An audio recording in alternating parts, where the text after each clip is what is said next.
pada prinsipnya hari ini kami melakukan upaya mediasi dan kami pada acara hari ini kami tawarkan perdamaian dengan syarat, ya. Syaratnya itu adalah mereka mengakui mereka telah menggunakan dokumen tersebut yang tanpa adanya verifikasi tanggal, bulan dan tahun di dalam setiap fotokopi ijazah Pak Jokowi yang legalisir oleh pihak UGM. Nah, itu yang pertama-tama. Mereka harus mengakui itu. Kalau mereka nggak mengakui, gimana bisa jadi minta maaf gitu loh. Jadi, kami tawarkan mereka meminta maaf. Itu udah cukup. Minta maaf di depan media, mungkin di depan saudara-saudara sekalian, di depan TV, depan YouTuber. Mereka minta maaf dan sambil mengakui mereka telah melakukan suatu pelanggaran atau PMH. Ya, perbuatan melawan hukum. Itu yang kami tuntut. Nah, tinggal dari pihak tergugat ini mereka akan komunikasi dulu dengan prinsipal mereka, ya. Apakah mereka akan mengikuti atau memenuhi tuntutan kami atau tidak. Kalau tidak memenuhi berarti kami akan deadlock dan ini akan maju ke persidangan. Nah, kita harap kalau mereka seperti itu nggak apa-apa. Kita maju persidangan dan kita buka semua bukti yang kita dapat dari mereka sendiri. Gitu loh. Bukti-bukti tersebut bukan kita dapat dari mana-mana, tapi dapat dari mereka sendiri. Ya, mereka telah menggunakan dan menandatangani. Nah, kita nggak tahu nih siapa yang menandatangani dokumen tersebut. Ya, makanya kita perlu buka seluas-luasnya sehingga masyarakat bisa melihat apa sebenarnya yang terjadi di balik itu.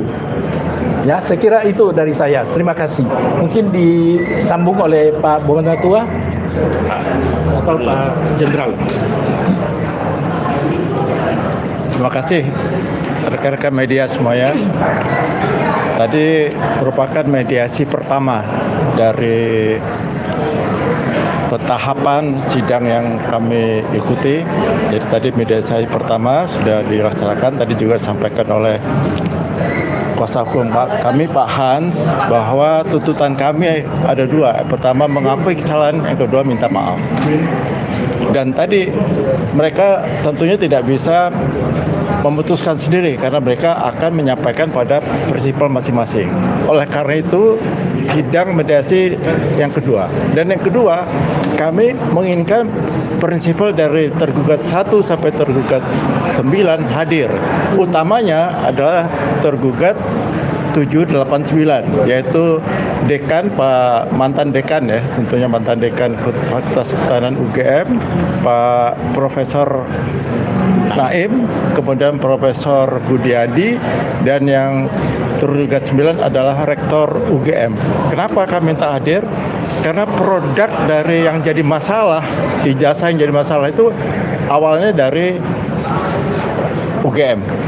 Oleh karena itu kami minta benar-benar supaya mereka dihadirkan. Karena kami ingin tahu juga apakah benar yang dekan yang sekarang tentunya sudah mantan ya, apa benar menandatangani melegalisir ijazah yang digunakan oleh Jokowi untuk mendaftarkan diri menjadi calon wali kota tahun 2005 dan 2010 di kota Solo, kemudian calon gubernur DKI pada tahun 2012 dan sampai dengan 2014 dan 2019 sebagai calon presiden. Ini awalnya kan dari UGM. Oleh karena itu kami tadi benar-benar minta menggarisbawahi kepada moderator agar tergugat 789 itu bisa menghadirkan prinsipalnya.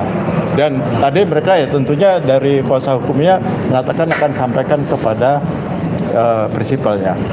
Dan Bapak Ibu sekalian, bahwa sekali lagi apa yang kami lakukan, apa yang kita lakukan dan apa yang teman-teman hadir ini sebenarnya masalahnya kan yang satu, ijazah Jokowi.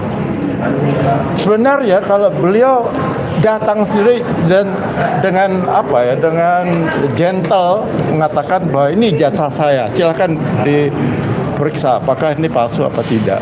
Selesai. Ini kan hanya masalah ketidakpastian ini adalah karena Jokowi. Ini yang bikin parah dan bikin gaduh Indonesia karena satu orang itu, dan bisa memecah belah kita semua. Ini kita kejar terus. Jadi kita tidak hanya sampai sini, tapi kita akan buktikan bahwa ijazah itu palsu apa asli. Ya, itu dari saya. Terima kasih. Kami mungkin sampaikan ke Pak Penata. Ya, boleh. Nanti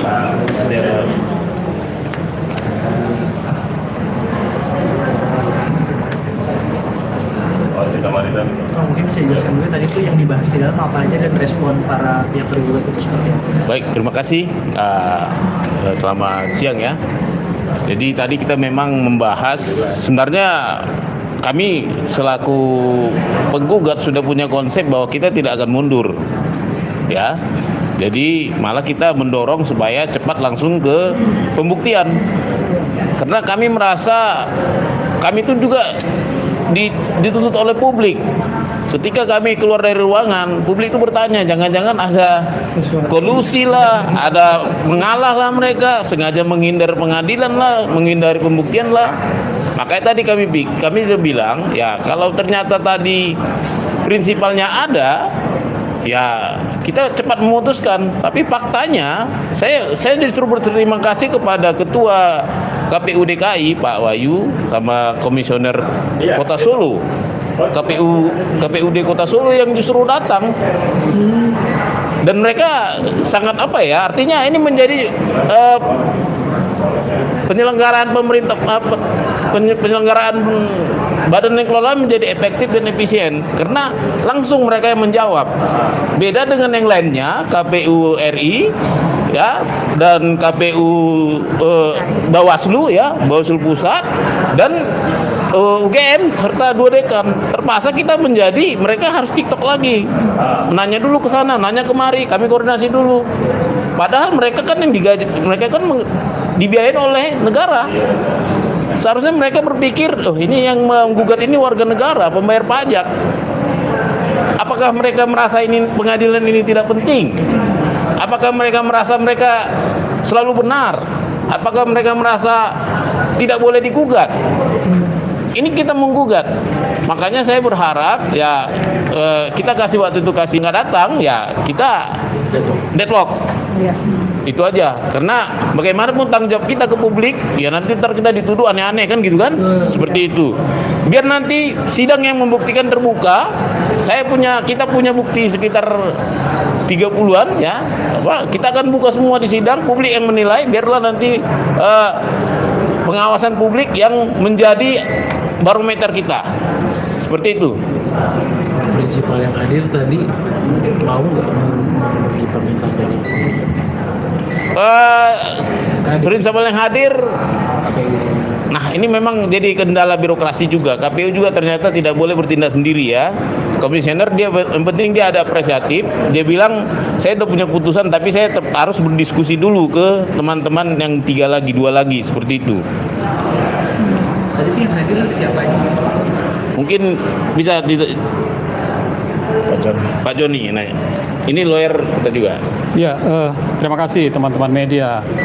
Pertama, saya sampaikan saya kuasa hukum dari Saudara Dr. Bonatua Silalahi.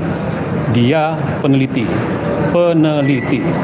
Yang kedua, dari Bapak Purnawirawan TNI Muryono Aladin. Beliau adalah mantan dari Purnawirawan TNI. Kami sebagai kuasa hukum ingin apresiasi proses ini. Proses bahwa mediasi dilaksanakan. Ini untuk menjustifikasi dan memperoleh pendalilan atau dalil bahwa ini adalah perkara gugatan perbuatan melawan hukum yang pihaknya adalah 1 sampai 6 itu adalah institusi publik dan 7, 8 itu adalah orang per orang dan 9 itu adalah rektor. Jadi ini adalah perbuatan melawan hukum yang kita masuk kepada mekanisme pengadilan negeri. Yang kedua, bahwa proses mediasi ini punya hukum acara, punya peraturan. Salah satunya adalah wajib dihadiri oleh prinsipal secara in person. Dan apabila tidak hadir harus menjelaskan apa alasannya. Saya menyampaikan untuk dan atas nama klien saya Bonatua dan Pak Muriono Aladin menghimbau bahwa wabil khusus untuk tergugat 7 dan 8 untuk hadir secara in person, bukan hanya ini karena merupakan kewajiban hukum acara, tetapi ini juga akan menentukan masa depan dari perkara ini. Apakah perkara ini akan ke timur, utara, barat, dan seterusnya, saya tidak tahu. Tapi tentu tergugat 7 dan 8 sebagai seorang insan akademik, profesor, doktor, tentu punya pertimbangan yang logis, rasional, dan profesional untuk meletakkan ini sebagai bagian daripada untuk mencari kebenaran material dan juga kebenaran hukum di sini. Dan yang ketiga yang juga tidak boleh kita lupakan wabil khusus kepada tergugat 7 dan 8 yang merupakan profesor, guru besar, dan karena itu punya kepentingan yang sama, punya alam pemikiran yang sama dengan Saudara Bonatua Silalahi sebagai peneliti.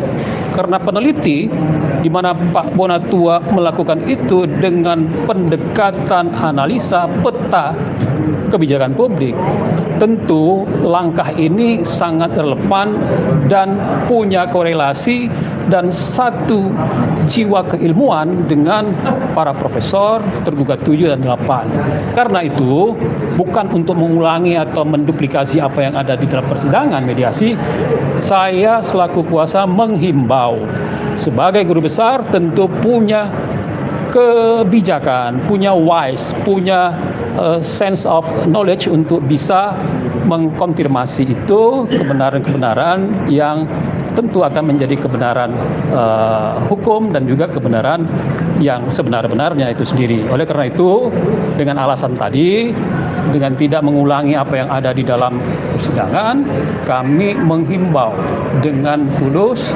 dengan sense of knowledge agar T7 dan T8 berkenan hadir secara in person agar bisa mengklarifikasi kebenaran fakta-fakta hukum, fakta-fakta akademik dan fakta-fakta birokrasi yang telah dan akan dianalisis dan dicari kebenarannya oleh klien saya Bonatua Silalahi, peneliti skala internasional untuk menegakkan kebenaran yang jalurnya hari ini melalui mekanisme gugatan perdata di Pengadilan Negeri secara hukum perdata, perbuatan melawan hukum. Saya kira itu aja poinnya, dan terakhir kita akan menunda sidang ini 1 minggu ke depan. Kita berharap T7 dan T8 terbuka hatinya untuk hadir dan bisa berbicara secara klaster terpisah dengan Pak Bonatua dan Pak Muriono Aladin agar membuat terang soal ini dengan pendekatan ilmu pengetahuan dan kebijaksanaan. Terima kasih.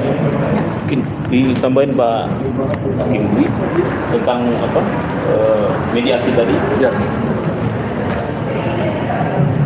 Jadi di dalam proses peradilan perdata ini memang langkah awal adalah melakukan mediasi. Nah, mediasi ini adalah untuk mendapatkan suatu kesepakatan, ya, di mana kesepakatan ini nanti akan mengikat kepada para yang berperkara, jadi baik tergugat maupun penggugat. Saya berharap bahwa di dalam mediasi ini tergugat bisa menerima apa yang menjadi permintaan penggugat. Karena begini, kalau ini selesai di dalam mediasi, tergugat mengakui segala apa yang menjadi keteledorannya ya, sehingga sampai bisa meloloskan Pak Jokowi menjadi seorang presiden. Dan kemudian ada beberapa yang sifatnya personal, ya, ada rektor, ada dekan di situ, ya. Terus kemudian ada universitas juga. Nah, ini juga sama, harus mengakui. Jadi selesailah kita di proses mediasi ini. Kita jangan membuang-buang waktu, jangan juga bertahan dengan kesalahan. Ketika kita bertahan dengan kesalahan, itu adalah suatu kebodohan buat mereka. Karena apa? Saya katakan seperti itu. Saudara Bonatua ini sudah mengumpulkan bukti-bukti setelah putusan KIP. Betul ya? Setelah putusan KIP, kemudian Saudara Bonatua ini mendapatkan bukti-bukti yang selama ini tidak didapatkan. Nah, inilah yang akan menjadi proses awal untuk memverifikasi kebenaran dari ijazah Jokowi yang dimasukkan menjadi satu persyaratan pada waktu pencalonan presiden. Nah, kalau ini tetap bertahan, tidak katakanlah mereka tetap bertahan dan tidak mengakui, ya, ini suatu kebodohan, benar-benar suatu kebodohan. Jadi saya berharap untuk terdakwa terimalah, ya, sorry untuk, jadi kenapa jadi mikirnya pidana ya? untuk tergugat, ya, untuk tergugat supaya mengakui lah, ya, dengan keterlaluan selama ini yang mereka lakukan. Karena kita bukti sudah cukup kuat. Itu harapan kami. Dan kalau nanti terpaksa harus melalui proses peradilan perdata, yang kita harap adalah hakim benar-benar mampu untuk menjalankan fungsinya, ya, tidak ada atau berani menolak dari siapapun intervensi itu. Terima kasih. Ya, mungkin ada yang nambah apa? Ada yang bertanya? Atau penutup ya? Jadi mungkin tadi saya lupa bahwa tergugat itu ada 9. Jadi itu kita bagi 2 klaster ya. Klaster pertama adalah tergugat 789 selaku pencipta dokumen yang kita duga adalah perbuatan melanggar hukumnya karena tidak ada legalisir tanpa tanggal. Yang saya ulang lagi itu melanggar Undang-Undang Administrasi Pemerintahan nomor 30 tahun 2014 dan melanggar Peraturan Menteri Pendidikan Nasional nomor 59 tahun 2008 pasal 5, ya, dan juga keputusan Menteri Pendidikan, ya, nomor 324 tahun 1997 pasal 5 juga. Jadi berikutnya klaster kedua yaitu lembaga yang menerima dokumen itu sudah tahu salah, misalnya sudah tahu melanggar peraturan perundang-undangan, tapi kok diterima sehingga berakibat munculnya sahnya Jokowi. Keputusan KPU tentang pasangan calon. Iya. Nah, yang berujung pada akhirnya jadilah presiden kita. Kita tidak mau menyesali itu, tapi kita akan banyak belajar betapa fatalnya kesalahan administrasi kepada negara. Seperti itu. Jadi yang kita masukkan klaster ini adalah klaster dari KPU sampai Bawaslu, semua level dari DKI, dari Solo sampai DKI sampai pusat. Saya rasa itu aja. Terima kasih. Dan ini merupakan kejahatan luar biasa loh. Ya, ini merupakan kejahatan luar biasa. Kasus ini jangan dianggap remeh. Karena apa? Saya pernah berbicara di pertemuan, ya, satu pertemuan. Nggak apa-apa nih saya ulang lagi ya. Saya waktu itu diundang dengan tim reformasi Polri. Saya ketemu dengan Pak siapa namanya? Jimli, Profesor Jimli. Kemudian di sana ada Pak Mahfud MD dan beberapa perwira tinggi Polri. Kemudian Pak Jimli itu mengarahkan untuk RJ. Saya menolak dan saya katakan bahwa ini merupakan kejahatan luar biasa. Tidak ada RJ. Saya katakan begitu dengan Pak Jimli pada waktu itu. Kenapa saya anggap kejahatan diduga memasukkan ijazah ini kejahatan luar biasa, karena dengan lolosnya Pak Jokowi memimpin negara, ya, sejumlah, jadi rakyat Indonesia berjumlah 280 juta dipimpin dengan seorang presiden yang sangat amat diduga menggunakan ijazah palsu. Nah, kenapa ini saya sampaikan berulang-ulang? Ini merupakan kejahatan luar biasa.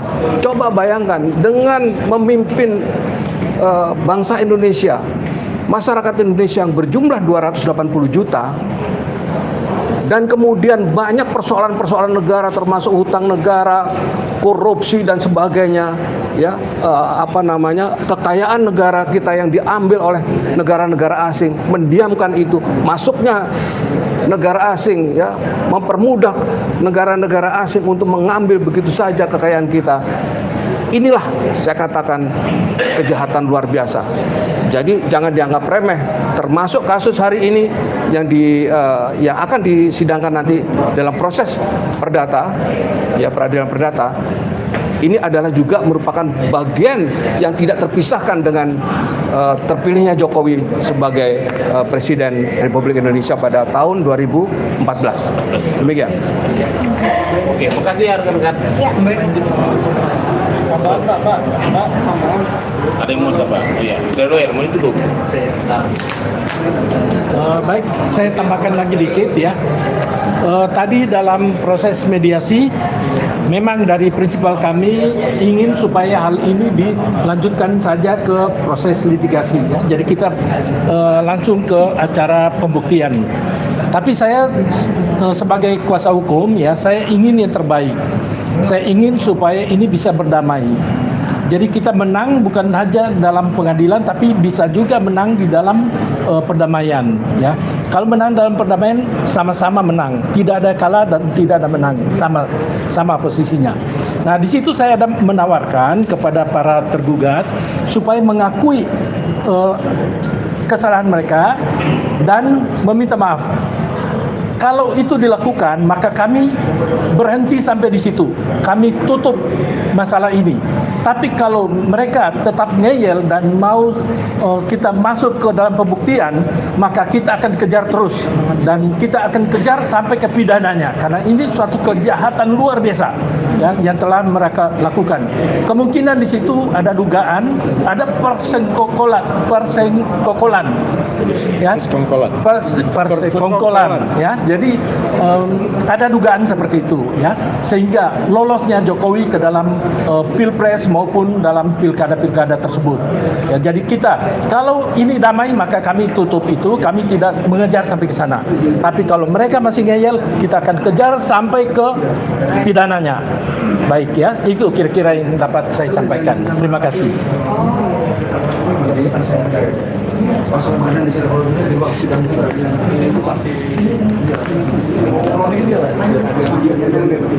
Apa yang udah peroleh?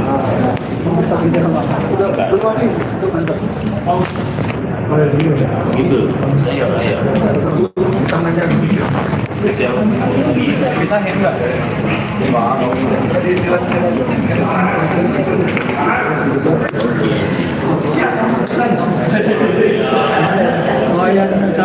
Oke. Ayo, Oke. Oke, Oke, Pak Bonang. Kenapa tadi sidang ya, dan mediasinya kok lama sekali? Kita menunggu sampai 1 jam. Ya. Apa sih yang membuat alot? Jadi ternyata pertama ini kita apresiasi juga bahwa mereka semua hadir, para pihak. Jadi 9 pihak dikali 2 berarti ada 18 orang. Dan mereka semua membawa surat kuasa, dan kita juga buat surat kuasa. Jadi kita saling cross data. Mereka periksa surat kuasa kita periksa surat kuasa mereka. Dan ada aja memang yang perbaikan yang diremboi di tempat, karena ternyata ada yang bermazhab bahwa itu harus ada ditulis kuasanya untuk mediasi. Tapi ada yang nggak bikin karena ada yang menganggap bahwa mediasi itu bagian dari pengadilan. Jadi teknis-teknis saja ya. Teknis, karena memang ini perdana ya. Oke. Lalu ada nggak yang langsung mau berdamai dari antara 9 orang itu? Dari pembicaraannya karena cuman 2 yang langsung prinsipalnya, Yaitu KPU Solo dan KPU Jakarta. KPU Solo dan KPU Jakarta. Mereka kalau dari KPU Solo saya lihat mereka sangat apresiatif karena begitu jauh ya.